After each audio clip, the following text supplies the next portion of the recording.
1968 में इनकॉर्पोरेट हुई blue jet health care. ये company pharmaceutical and health care ingredients में डील करती है। ये इंडिया की फर्स्ट मैन्युफैक्चरर है सैंकरिन एंड आर्टिफिशियल स्वीटनर्स की।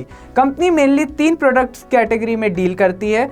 First, media intermediates, second, high intensity sweeteners and third is pharma intermediates and APIs. Company operates in a niche market with huge manufacturing capacity and strong product development. साथ ही multinational customers के साथ long term relation.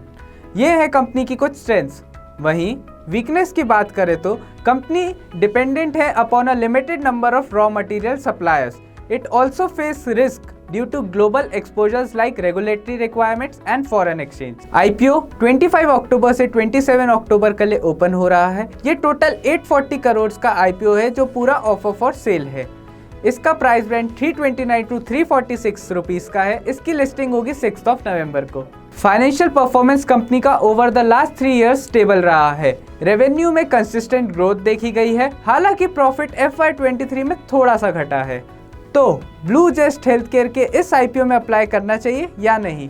Company basically pharmaceutical और health care ingredients में deal करती है।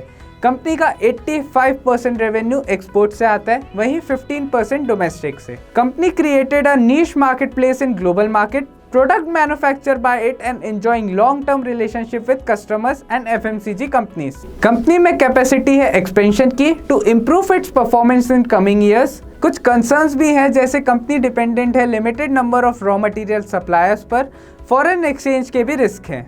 यदि valuation देखें तो कंपनी का IPO अराउंड 37.3 के PE वैल्यूएशन पर आ रहा है।